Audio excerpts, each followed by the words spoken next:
Then we're gonna move on to our loop. So essentially in our loop we're gonna make the decisions that every time it gets over the line that represents the ring, we want to back away from it.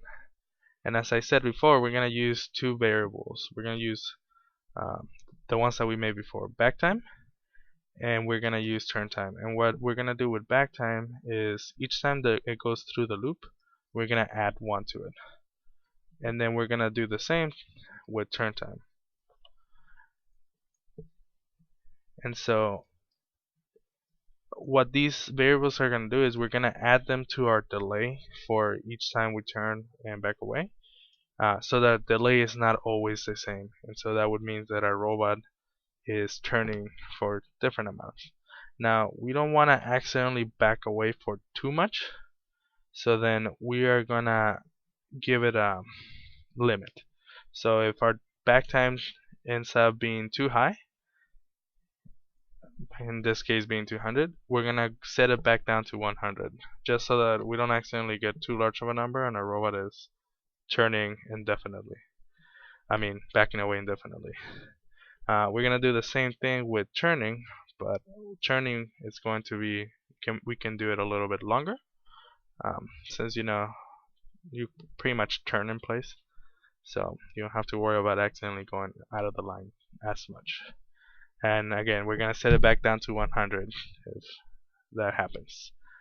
So that's just to standardize our delay variables.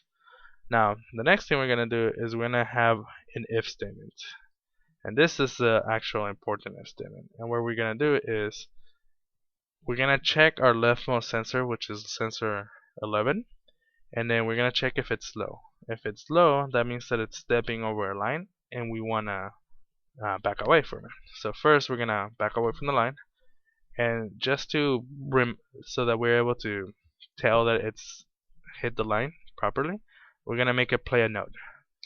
Now, smartinventor.bus is a function within our smartinventor.h library.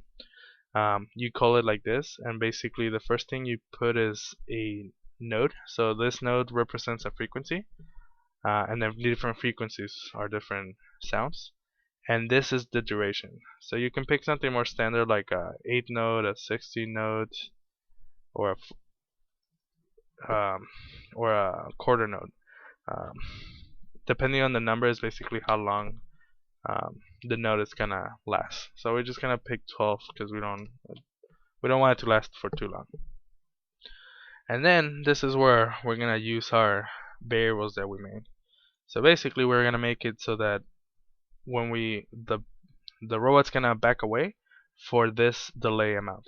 And then since back time is not necessarily always gonna be the same, it's gonna ensure that a robot is backing away usually different amounts. And again, just adding a little bit of randomness to the movements of the robot so that it's not as predictable, and hopefully it doesn't get stuck.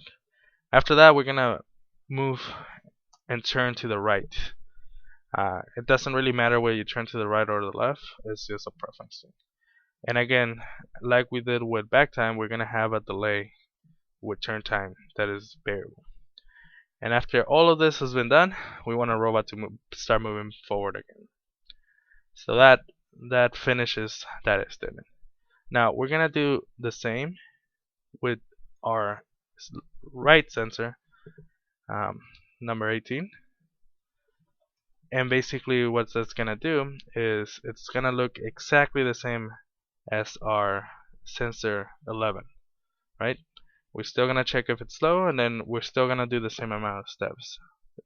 Just because it's on the right side or the left side, maybe you could, the only difference that we're gonna make is instead of turning right, we're gonna turn left, just to give it some variety as to how the robot is actually moving and behaving.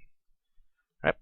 So if we look at our finished code, we will see that our robot is gonna check both sensors continuously, and then depending on which sensor gets there first, it's gonna back away, right? And we put an else if instead of just another if, because we don't want it to actually, in case both sensors get triggered, we don't want it to try to turn twice. Right? So thank you for watching this video. Please like and subscribe, and I hope to that you watch the next one. Have a good one.